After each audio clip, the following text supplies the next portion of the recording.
In this particular equation, on the left side, we have two terms, and we want to solve this equation. We want to find the values of x so that when we plug them into this equation, we get a true statement. So the first thing that we want to do, let's try to isolate the x squared.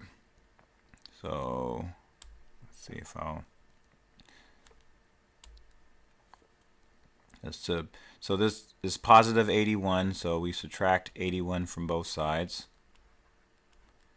and our result should be, let's see, this will cancel out, and we end up with 3x squared, bring down the equal sign, and negative 81. So one more step to isolate x squared. What we can do is divide both sides by 3. And the 3's will cancel out.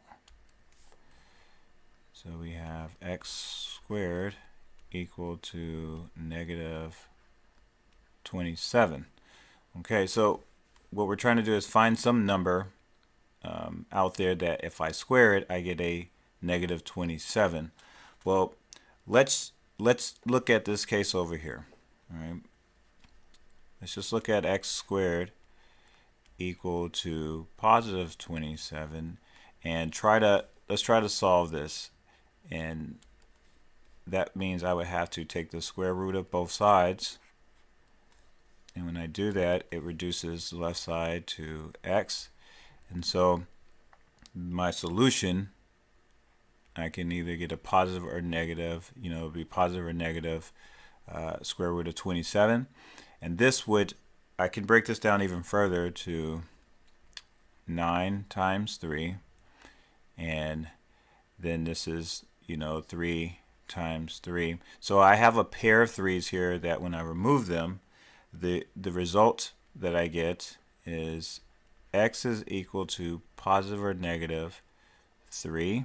This is the result of these pair of 3's, and then I have one more factor of 3 left. So this is what I get when I reduce positive, or I take the square root of positive 27. I get positive or negative 3 root 3, right? So in order to, I'm trying to find a value that if I plug it in here for x and I square it, I end up with a negative number. Okay, and the problem is there's no number, like every time I plug something in, whether it's a negative or positive number, I'm going to end up with a positive outcome.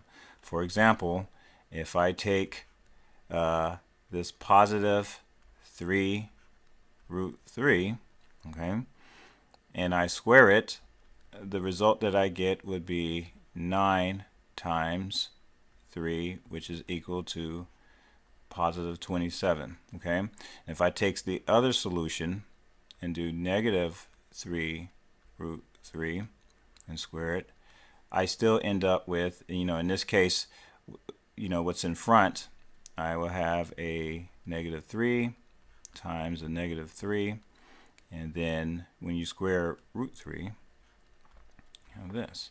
Negative times a negative results in positive 9 times 3, and then I end up with positive 27.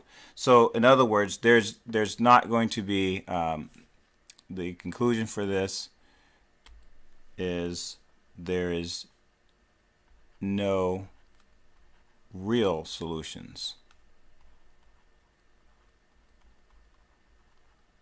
Or you can just simply put a D and E for does not exist. You would have to start going into like imaginary numbers to deal with something like this. But for this particular problem, there's no real solutions, or it does not exist.